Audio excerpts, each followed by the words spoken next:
पाकिस्तान की bowling lineup के बारे में, हमने शाहीन शाह अफरीदी के बारे में बात की, लेकिन अब मैं चाह रही हूँ कि हम बाकी जो हैं नसीम और हारिस उनके बारे में बात करें। एक चीज़ इन तीनों में इंजी भाई हमने देखा है कि सिमिलर है, और वो है कि जब ये तीनों इंजर्ड हुए उससे पहले और इंजरी के बाद जब वापस आए हैं फिट होके, तो हमने देखा कि तीनों की पेस जो है वो कम हुई है। तो मैं जानना ये चाह रही हूँ कि क्या कोई खौफ बैठ जाता है दिल में, डर बैठ जाता है? जाहिर है आप अपनी बॉडी को लेके थोड़ा ज़्यादा ऐसा हो जाते हैं कि आप ज़्यादा फील करना शुरू कर जाते हैं कि अगर मैं ज़्यादा एफर्ट करूँगा तो शायद दोबारा से इंजरी ना हो जाए। ये वजह हो सकती है आपको लगता है? नहीं, बिल्कुल ये वाली वजह हो सकती है कि आप है ना, असल में क्रिकेट ये लोग इतनी खेल रहे हैं कि जी जो एक तो प्रॉपर जो रेस्ट होता है ना वो मिलता ही नहीं है, वो मिलता नहीं है। और दूसरी चीज़ ये है कि जी अगर आप जिस तरह हारिस रऊफ था, ये 150 प्लस की बॉलिंग करता था। अब मैंने जब से ये इंजरी के बाद वापसी आया तो मैंने नहीं देखा कि इसको इसने 150 प्लस पे बॉलिंग की हो, या शाहीन 145 प्लस पे और नसीम भी इसी उस पे बॉलिंग करता था। अब ये दोनों इस लेवल पे बॉलिंग नहीं करते, दोनों की पेस कम हुई है। दोनों की पेस कम हो गई है। एक तो ये कि जी अब ये हमारे सारे मेन प्लेयर्स हैं, तो एक तो बोर्ड को ना इनके साथ बैठ के ज़रूर अपने जो सी हमारी टीम की मैनेजमेंट है ज़रूर कि आकिब भी फास्ट बॉलर है और उसको आइडिया ज़रूर होगा, इनके साथ बैठ के ना थोड़ा सा हमें ये डिसाइड करना पड़ेगा कि इनको कौन सी क्रिकेट खेलनी चाहिए, कौन सी नहीं खेलनी चाहिए, और कितनी क्रिकेट खेलनी चाहिए और कहाँ खेलनी चाहिए। ये अगर डिसाइड नहीं करेंगे ना तो मैं आपको बता रहा हूँ, ये एक एक इंजरी और हुई ना तो आपको बहुत मुश्किल हो जाएगी, इन बॉलर्स को बहुत मुश्किल हो जाएगी। अगर आप नसीम शाह को देखें, जिस टाइम नसीम शाह आया था ना, एक तो स्पीड उसकी अपनी जगह पे है, लेकिन जो उसका बॉल दोनों जगह घूमता था ना, स्विंग होता था, ठीक है जी। मैं टीवी पे बैठ के जिस टाइम देख रहा होता था, मैं आइडिया लगाता था कि मेरे लिए खेलना मुश्किल है।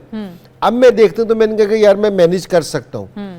तो आपका ना वो जो आपकी जो अंदर से जो एक ख़ास चीज़ होती है ना, वो ख़त्म हो जाती है। नसीम शाह शुरू में जिस टाइम आया था कैसे ठकाठक विकेटें लेता था, तो अब इसको पाकिस्तान में 2 से 3 साल हो गए हैं, तो इसकी तो ये याली एबिलिटी और ज़्यादा होनी चाहिए थी, अब कम हो गई है। शाहीन की पहले से थोड़ी सी कम हुई है, हारिस रऊफ की कम हुई है। तो इसका मतलब है कि कोई चीज़ ऐसी हो रही है जिसको ठीक करने की ज़रूरत है, ठीक है ना। तो मेरे ख्याल में, और मुझे ऐसा लगता है जिस तरह ये लोग बहुत ज़्यादा क्रिकेट खेल रहे हैं, ठीक है जी। अच्छा इंजी भाई, ये हम देखते हैं मैनेजमेंट चेंज होती है तो ये चीज़ें भी चेंज होती हैं। जैसे आपके टाइम पे भी हुआ था कि प्लेयर्स जो हैं वो 2 लीग्स खेल सकते हैं, या अगर PSL खेल रहे हैं तो एक साथ और खेल सकते हैं, लेकिन फिर हम देखते हैं कि जैसे ही टाइम गुजरता है तो वो चीज़ें कहीं पीछे चली जाती हैं, छूट जाती हैं। नहीं, ये असल में ना मेरे होने से या कुछ नहीं होने से, ये बोर्ड जो रूल बनाता है ना, बोर्ड तो वही है ना, क्योंकि जी एक आधा बंदा चाहिए, रूल्स तो वही है, तो बोर्ड तो वही है क्योंकि जी बोर्ड ने बैठ के सारी चीज़ करते हैं। तो और दूसरी चीज़ ये है कि आपको इंटरनेशनल क्रिकेट का भी देखना पड़ेगा।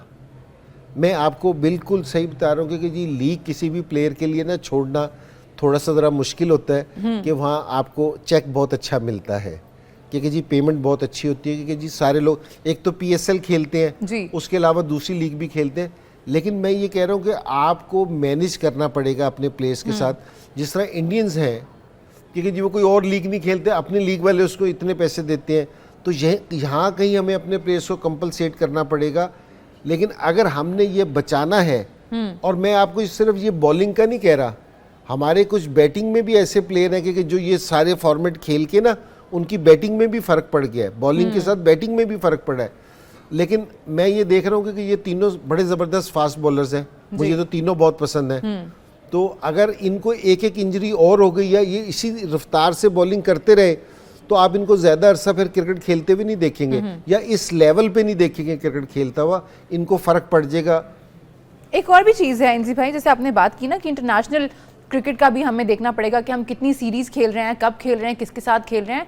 तो क्रिकेट क्योंकि बहुत ज़्यादा हो गई है, आपको नहीं लगता हमारी स्ट्रेंथ भी शायद उस तरह से नहीं है? बाकी टीम्स हम देखते हैं कि अगर एक प्लेयर इंजर हुआ है तो उसके पीछे 2-3 लोग बैठे होंगे जगह लेने के लिए, लेकिन हमारे यहाँ ऐसा नहीं होता। एक प्लेयर इंजर होता है तो सारी चीज़ें हिल जाती हैं। जैसे हम कल भी बात कर रहे थे कि एक चेंज करते हैं तो वो एक चेंज नहीं है, वो 3-4 चेंजेस हो जाते हैं टीम में।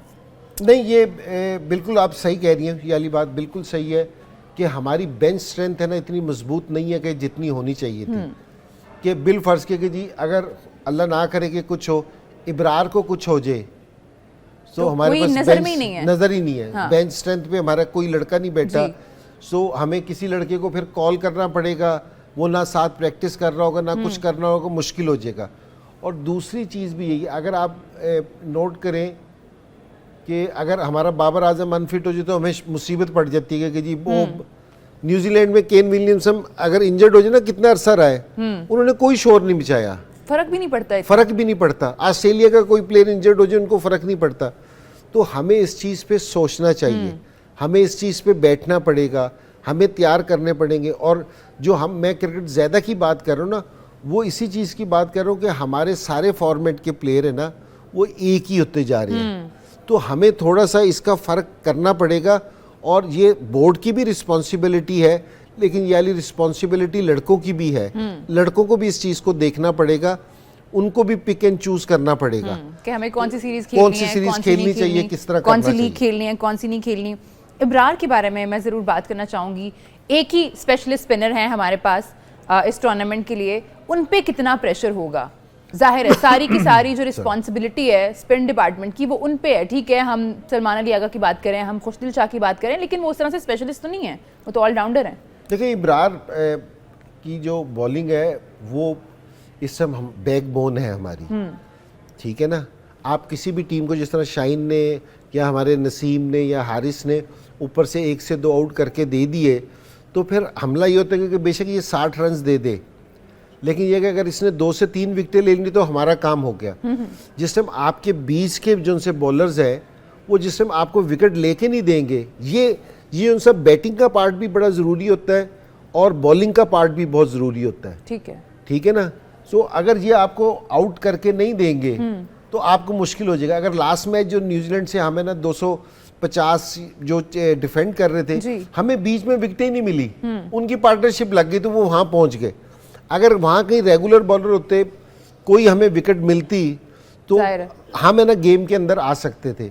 तो विकेट टेकिंग, ये इब्रार की बॉलिंग, इसका रिदम में होना, इसका अच्छा परफॉर्म करना बहुत ज़रूरी है टीम के लिए।